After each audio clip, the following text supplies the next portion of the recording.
Olá, eu sou o Dr. Romualdo Sanches Calvo Filho, advogado criminalista, tribuno do júri, já por mais de 30 anos, tendo realizado mais de 500 plenários.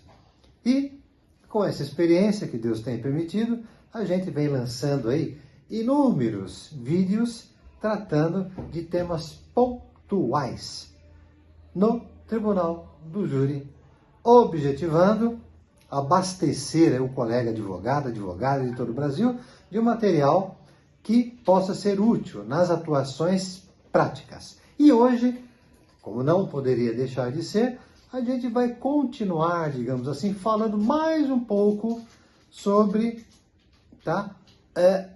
uma das entidades que compõe o Tribunal do Júri lá na sua segunda fase. Que é o plenário do júri, o plenário do julgamento, também denominado Judicium Causae, ou juízo da causa, ou ainda juízo de mérito. Né? É lá, fazendo aqui um xiste, uma brincadeira, é lá que o filho chora e a mãe não vê, né? Ou seja, digamos assim, é um instante ali em que a sorte do réu será decidida pelo conselho de sentença. O conselho de sentença, que nós já vimos em vídeo passado, é uma das duas entidades que integram o Tribunal do Júri na sua segunda fase. Esse conselho de sentença, ele é composto de 7 cidadãos leigos.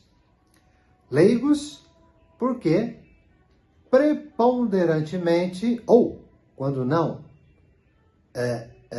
integralmente, composto de pessoas leigas, isto é, pessoas que não têm formação jurídica, tá? Não são bacharéis ou bacharelas em direito, não são advogados, advogadas, enfim, tá bom? Então, regra geral é que não tenham qualquer formação jurídica. Pode ser que um dos 7 seja ali um bacharel, pode ser ali que tem um advogado, uma advogada, ok? Mas não é tão comum. O comum é o cidadão ali que não tem formação jurídica. É o pipoqueiro, é o torneiro mecânico, a dona de casa, é o funcionário público, é o professor, é o arquiteto, é o engenheiro, é o médico, é o empresário, é o bancário, enfim. Tá? Então, esse conselho de sentença ele é formado por 7 cidadãos leigos, ou seja, um número ímpar. Nada impede que uma lei ordinária, uma lei comum, promulgada ali pelas duas casas do Congresso, aprove aí uma composição, por exemplo, par do conselho de sentença, digamos 8 ou 12, não é mesmo? O que seria, na minha modesta opinião, muito mais benéfico ao réu. Uma vez que, no caso de empate, 4-4, 4 condenando e 4 absolvendo, tá bom? No empate, sempre teríamos uma decisão favorável ao réu. E jamais, e esse ponto que eu reputo o mais importante, jamais teríamos algum réu sendo condenado pela diferença de apenas um voto, como acontece hoje, com a composição ímpar de 7 jurados no Conselho de Sentença. Hoje, por exemplo, o réu pode ser condenado por 4-3. 4-3, que são 7, né? Ou seja, a diferença de um voto apenas. Não é isso? 4 condenando, 3 absolvendo. Lá, 4-3, diferença de um voto. E se fossem 8, por exemplo? Fossem 8, 4-4, como já dito, ele seria absolvido. Empate favorece o réu. Tá? Esse é um princípio de direito. Agora, digamos que esses 4 que estão absolvendo, na verdade um deles condenasse, iria para o outro lado. Então aqui ficaria 5 condenando e 3, né? 3 apenas absolvendo. Ou seja, pela diferença então de 2 votos. O que, digamos assim, diminuiria substancialmente a chance de um erro de mão, que a gente fala. Erro de mão é quando o jurado lá na sala especial, ele, em vez de votar, colocar na urna, tá? A resposta sim. Por equívoco, ele coloca a resposta não. Ou, em vez de colocar não, ele coloca a resposta sim. Ou para condenar ou para absolver. Isso faz uma grande diferença, não é mesmo? Mas, enfim. Então, o Conselho de Sentença, ele é composto de 7 cidadãos preponderantemente leigos. Quando? Na sua integralidade. E eles são aí convocados por meio de uma lista. É uma lista definitiva, formada aí até o mês de novembro de cada ano. Até o mês de novembro de cada ano.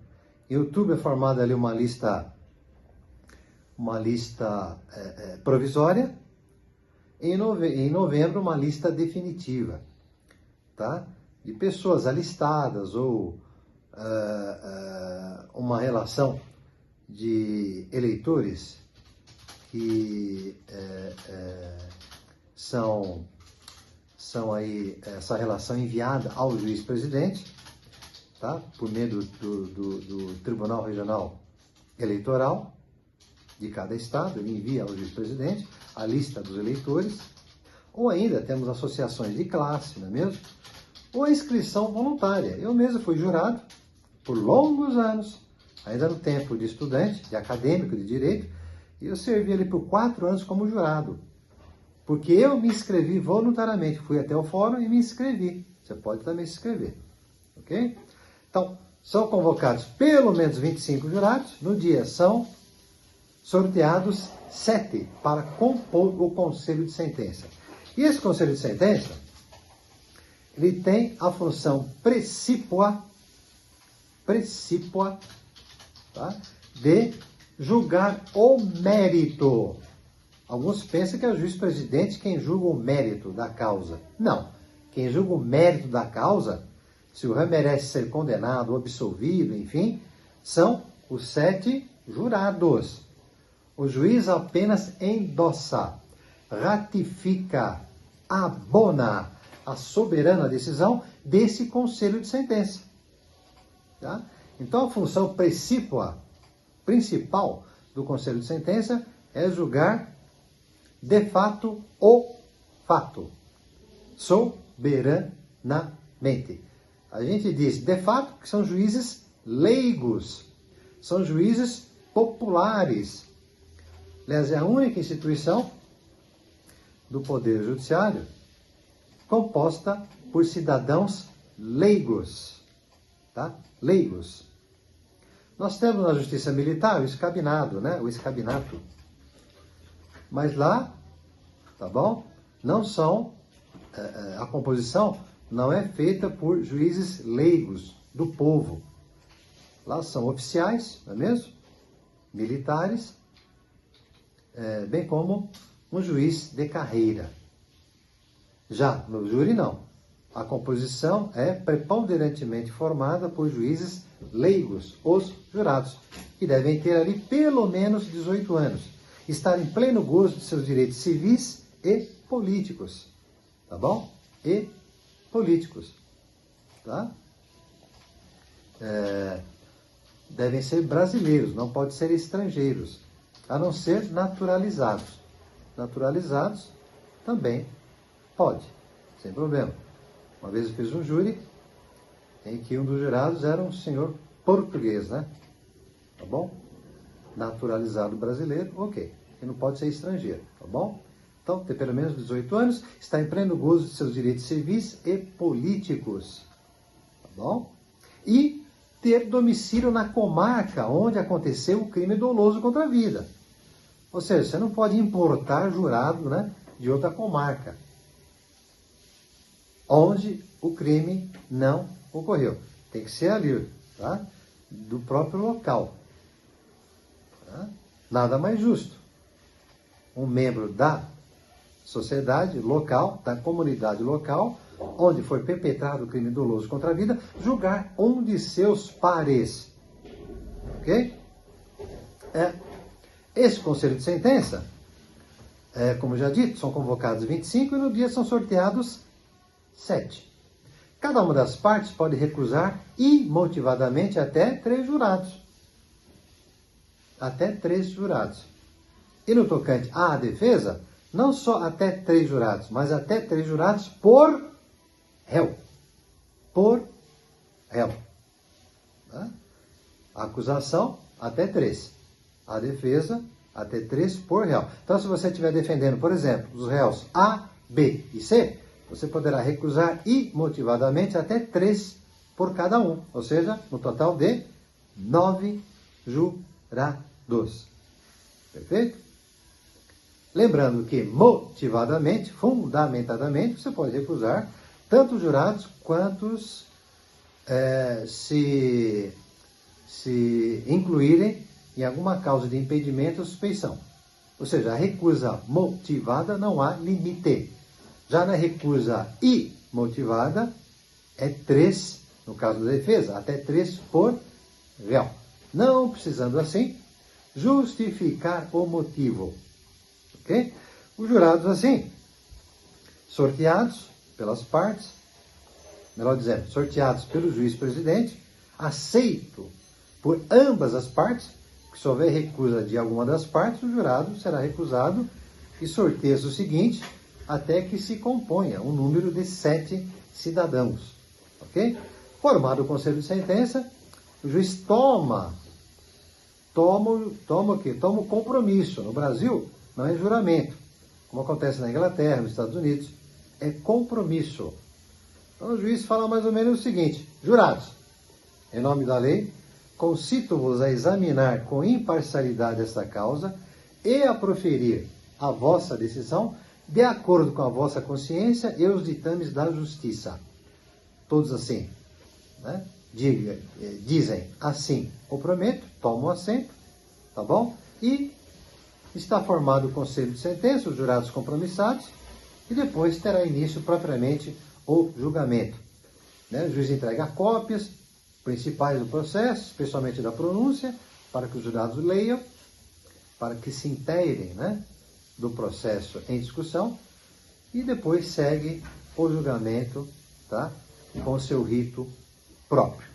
Enfim, o Conselho de Sentença é uma das 2 entidades na segunda fase do júri e tem por objetivo maior julgar o mérito, tá bom?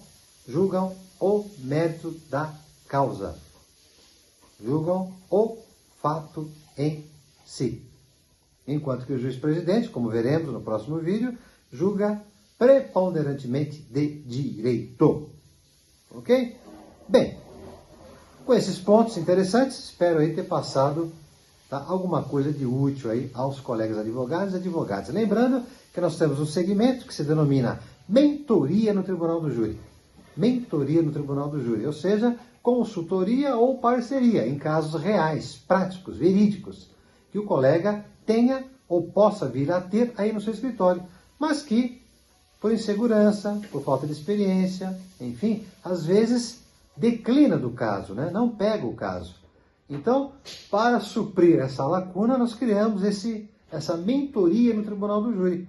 Ou seja, não dispense mais o cliente, tá, que tem um processo aí real, verídico, de crime doloso contra a vida. Contate-nos agora mesmo para saber mais dessa mentoria no Tribunal do Júri. Vejo vocês no próximo vídeo, gente. Até lá. Obrigado.